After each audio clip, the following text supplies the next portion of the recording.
تخيل إنك ماشي في شارع قديم، ترفع عينيك تلاقي شكل دائري ثابت كأنه بيراقب الزمن من فوق.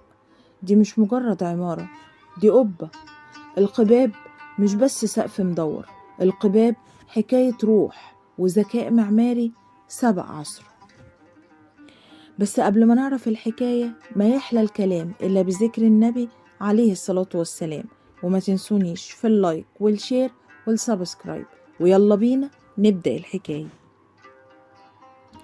القبة هي سقف نصف كروي أو دائري بيغطي مساحة مربعة أو مستطيلة، لكن من غير أعمدة في النص، يعني فراغ واسع من غير ما تحس إن في حاجة خانقاك. وده كان إنجاز هندسي ضخم زمان. القباب قديمة جدا من قبل الإسلام كمان. الرومان استخدموها زي قبة البانسيون في روما اللي لحد دلوقتي واقفة من أكتر من 2000 سنة.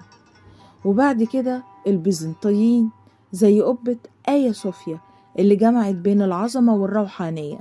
لكن في العمارة الإسلامية القبة خدت معنى أعمق بكتير. المسلمين أخدوا القبة وطوروها بشكل عبقري. القبة بقت رمز للسماء ورمز للروح ورمز للخلود. علشان كده هتلاقيها فوق المساجد وفوق الأضرحة وفوق مقامات الأولياء. القبة بقت رابط بين الأرض والسماء. مصر من أغنى البلاد بالقباب. في العصر الفاطمي القباب كانت حجرية بسيطة قريبة من الأرض زي قباب آل البيت.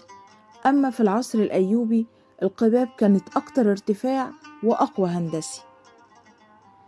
أما في العصر المملوكي القباب هنا بقى اتجننت جمال.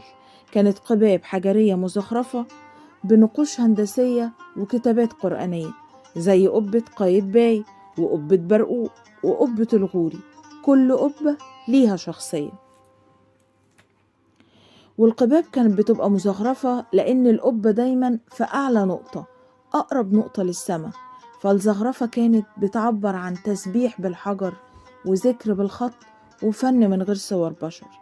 الهندسة هنا مش بس حسابات، دي عبادة. القبة بتوزع الوزن على الجوانب، بتخلي المبنى أقوى، بتبرد المكان طبيعي، بتكبر الصوت علشان الخطبة والقرآن. يعني جمال ووظيفة وذكاء. ومن أمثلة القباب حوالين العالم الإسلامي قبة الصخرة بالقدس، وقباب سمرقند اللي في آسيا الوسطى، والقباب الزرقاء اللي في تركيا، وقباب الأندلس في أسبانيا.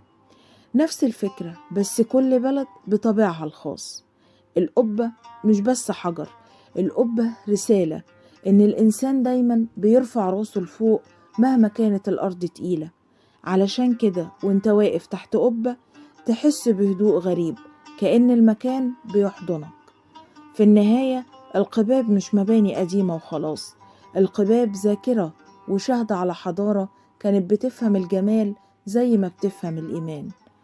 وفي المرة الجاية لما تشوف قبة ارفع راسك واسألها انت شفتي ايه من الزمن. لو استمتعتوا بالحكاية استنوني في رحلة جديدة من المشربية اللي فيها كل حكاية ليها روح وليها أصل. والمشربية حكايات من مصر ليها روح. وهستنى تعليقاتكم وآرائكم، وتحبوا المرة الجاية حكايتنا تكون عن ايه.